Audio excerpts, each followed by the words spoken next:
Welcome back to Supernatural Japan. I'm your host, Kevin O'Shea, and today we're diving into one of the most infamous crimes in modern Japanese history. It's a story that combines post-war chaos, a shocking mass murder, shadowy conspiracy theories, and even a restless ghost. This is the story of the Teigin Incident of 1948 and the man who went to the grave insisting on his innocence, Sadamichi Hirasawa.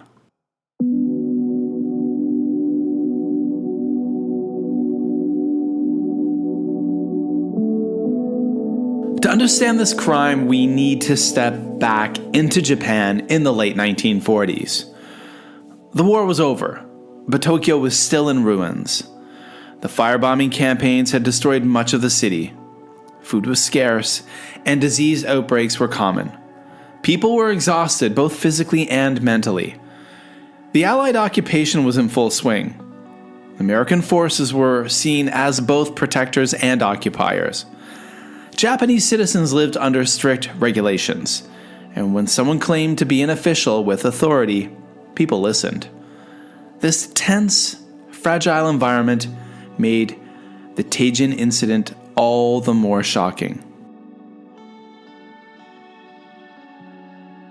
On the afternoon of January 26, 1948, a well-dressed man walked into the Teikoku Ginko, known as the Teigin Bank, in a quiet neighborhood of Shinamachi, Tokyo. He introduced himself as a public health officer. With dysentery and other epidemics a real threat in post-war Japan, his words carried weight. He told the staff that there had been an outbreak nearby and that everyone needed to take an emergency vaccine to protect themselves. The man lined up the 16 employees, poured a liquid into small cups, and instructed them to drink.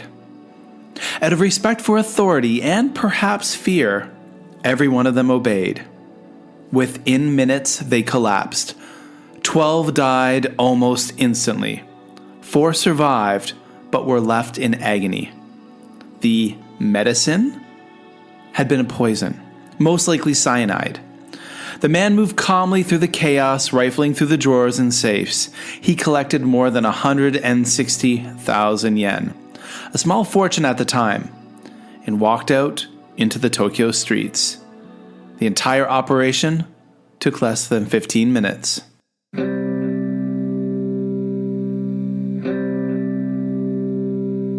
The Teigin Incident caused a nationwide panic. Mass poisoning? A fake official? In the fragile world of 1948, it struck at the heart of public trust. The police response was enormous. Thousands of police officers were mobilized. They interviewed more than 40,000 people and investigated nearly 300,000 leads. But the case proved slippery. Witnesses described the killer differently. Some had said he was middle-aged. Others said younger. Some said taller, others shorter. The only consistent detail was that he seemed educated and authoritative. The poison was difficult to trace.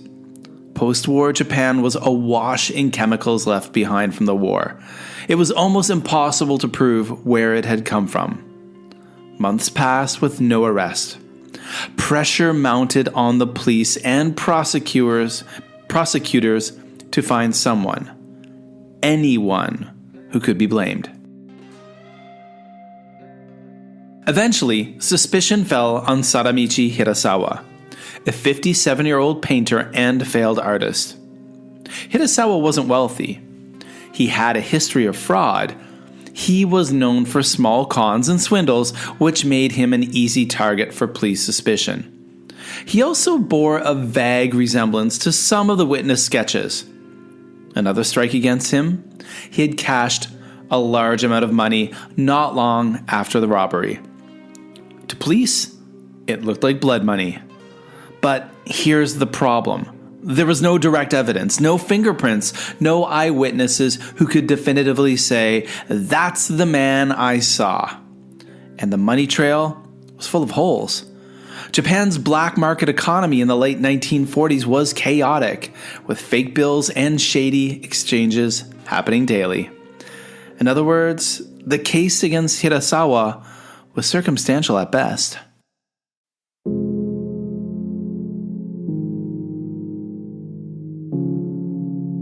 Police interrogated Hirasawa for hours on end. Eventually, they claimed he confessed. But when the case went to trial, Hirasawa recanted, insisting that he had been coerced. He said that he had been pressured and tricked into signing a statement. He maintained his innocence for the rest of his life. Still, the damage was done. Once prosecutors had a confession on paper, the court leaned towards conviction. In 1950, Hirasawa was found guilty of the Teigin murders. He was sentenced to death by hanging. Yet something unusual happened. Despite the guilty verdict, no justice minister ever signed off on his execution. For decades, each incoming minister hesitated. Perhaps they had doubts about the evidence. Perhaps they feared public backlash.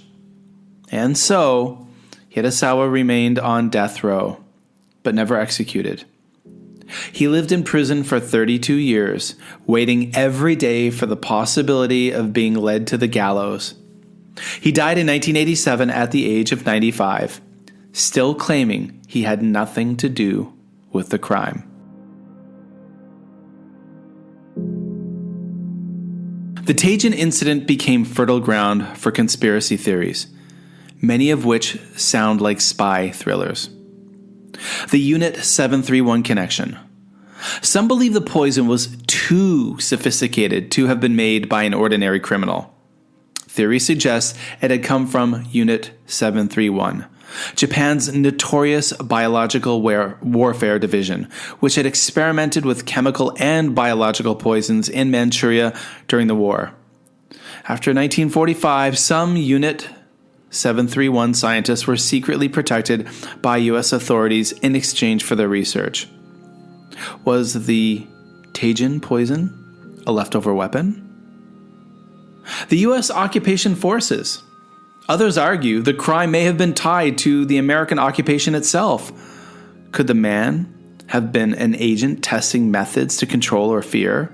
Was it part of a larger psychological operation during the early Cold War? Now, some believe in Soviet involvement. Another theory suggests that the Soviet Union was behind the attack, either to destabilize Japan or as part of a covert intelligence operation. Remember, this was 1948. The Cold War was just beginning, and Japan was a key battleground of influence. The truth remains hidden, but what's certain is that doubts about Hirasawa's guilt never went away.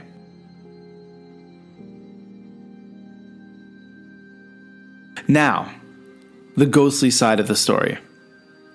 Hirasawa went to his grave insisting on his innocence. In Japanese tradition, a soul that dies with strong emotions, anger, injustice, unfinished business, may become a restless spirit. Some prison guards later told stories of strange happenings in the execution chamber where Hirasawa should have been hanged. They reported unexplained chills, flickering lights, and the sound of footsteps in empty corridors. Some whispered that Hirasawa's ghost lingered, unable to move on because he had never received justice. There are also tales connected to the former Teigin Bank site. The building was demolished, but locals say that after dark, strange shadows can sometimes be seen in the windows of nearby buildings, as if replaying the final moments of that terrible day in 1948. And perhaps most chillingly, lawyers and activists who campaigned for Hirasawa's release claimed they sometimes dreamed of him after his death, as if his spirit was still reaching out, demanding that his name be cleared. Hey listeners, If you love exploring the mysteries and unique culture of Japan here on Supernatural Japan, I think you're really going to enjoy another podcast that dives deep into Japan, but from a completely different angle. It's called the Japan Station Podcast, hosted by Tony R. Vega. Every episode, Tony takes you on a journey through a different aspect of Japan. He sits down with experts, authors, and people living in Japan to discuss a wide range of topics, including history, language, travel tips, food, and of course, pop culture, such as anime and manga. You'll hear stories of foreigners making a life in Japan, fascinating insights into Japanese society, and plenty of fun conversations along the way. What I really like about Japan Station is that it's perfect whether you're planning your first trip to Japan, studying the language, or you just have a passion for all things Japan. It's like having a knowledgeable guide, and sometimes even a friend, show you what makes this country so endlessly fascinating. So, if you're ready to learn more about Japan beyond the ghosts and legends we cover here, check out Japan Station Podcast. You can find it on Apple Podcasts, Spotify, wherever you listen to podcasts. Again, that's the Japan Station Podcast with host Tony R. Vega, your ticket to understanding everything you should know about Japan. Now, let's get back to Supernatural Japan. The Teigin Incident remains one of the great mysteries of Japan. Was Sadamichi Hirasawa truly the man behind the mass poisoning? Or was he a scapegoat, an unlucky outsider caught in a web of post-war fear and politics? And if he was innocent, perhaps his ghost still lingers, haunting not just the places tied to his life, but the justice system itself. A reminder that truth can be poisoned just like the victims at Teigin Bank. Now, be sure to follow the podcast on social media, this podcast right here, of course. Check out our Instagram at Supernatural Japan and follow our Facebook group.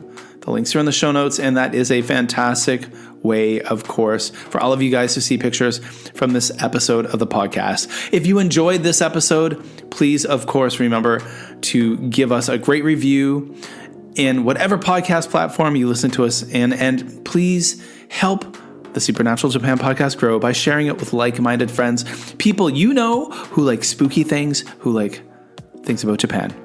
You can follow me, Kevin O'Shea, on X and Blue Sky at Mad for Maple, and you can always email me with episode ideas, thoughts, or just to say hello at supernaturaljapan@gmail.com. You can support the show over on Buy Me a Coffee. We have one-time donations as well as monthly memberships. And if you become a member, there's going to be a lot of extra content for you. So thank you so much for joining me on this episode of Supernatural Japan. Until the next time, stay curious and beware of the spirits that walk among us, especially those born from injustice.